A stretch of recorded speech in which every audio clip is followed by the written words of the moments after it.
জুবিন নামৰ দুৰন্ত সুৰীয়া যাত্ৰাৰ আকস্মিক পৰিসমাপ্তিয়ে শোক সাগৰত পেলাইছে অসমবাসীক।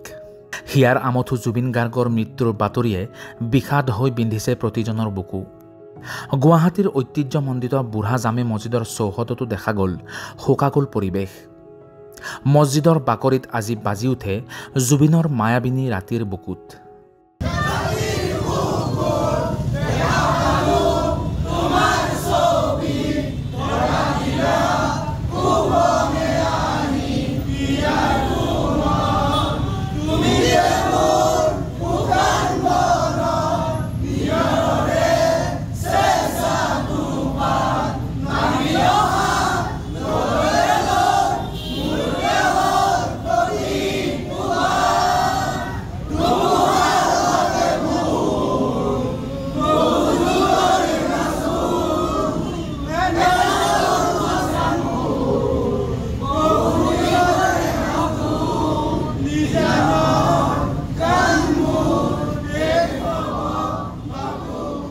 আজান পীৰৰ জিকিৰ মোৰ মনত ভেদভাৱ নাইও আল্লাক নৱপ্ৰজন্মৰ মাজত জনপ্ৰিয় কৰি তোলা জুবিনক শ্ৰদ্ধা জনাবলৈ মন্দিৰ মছজিদ চৌদিশে একগোট হ'ল হাজাৰ হাজাৰ অনুৰাগী। বুঢ়া জামে মছজিদৰ হোষ্টেলৰ আৱাসীসকলে মৰমৰ শিল্পী জুবিনৰ প্ৰতি শ্ৰদ্ধা নিবেদন কৰি দীঘলী পুখুৰীৰ পাৰলৈ সমদল উলিয়ায়। জুবিনদা অমৰ হক, জয় জুবিনদা আদি ধ্বনিৰে সকলোৱে শ্ৰদ্ধাৰ শিল্পীগৰাকীক মৰম যাচে। জুবিনৰ সুৰ আজি স্তব্ধ হৈ গ'ল, কিন্তু অসমীয়াৰ বুকুৱে বুকুৱে এটি গান হৈয়ে চিৰদিন প্ৰবাহিত হৈ ৰ'ব জুবিন গাৰ্গ। সুৰৰ সোপানে সোপানে প্ৰতিদিনেই আমি অনুভৱ কৰিম তেওঁৰ সজীৱ উপস্থিতি। আমি মানে কেণ্ডেল মাৰ্চ ওলাইছিলোঁ মৰমৰ জুবিনদাৰ মৃত্যুৰ শোক প্ৰকাশ কৰি পেলাই। মই ভাবোঁ জুবিনদাৰ যিটো মৃত্যু সেইটো বহুত লছ আমাৰ কাৰণে।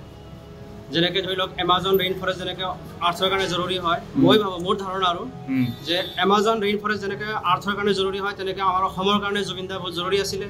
তো জুবিনদা আকস্মিকভাৱে বিয়োগ হৈ গ'ল। আমি ভবাই নাছিলোঁ যে ইমান কম বয়সত জুবিনদাৰ বিদায় হ'ব বুলি।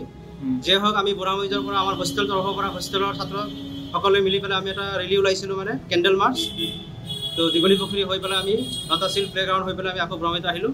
সেইখিনি আমি চবেই মৰ্মাহত আজি জুবিনদাৰ কাৰণে। আমি জুবিনদাৰ যোনটো আত্মাৰ চিৰ শান্তিৰ কাৰণে আমি চবেই প্ৰাৰ্থনা বা দোৱা কৰি চলাই আছোঁ। জুবিন গাৰ্গ যিটো অনুষ্ঠান ব্যক্তি হ'ব নোৱাৰে, এটা অনুষ্ঠান আছে।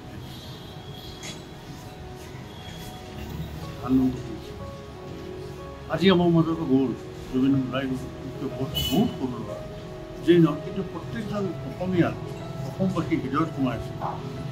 জাতি বৰ্ণ ধৰ্ম নিৰ্বিশেষে সকলো অসমবাসী ৰাইজে জুবিনক ভাল পাইছে, মৰম কৰিছে।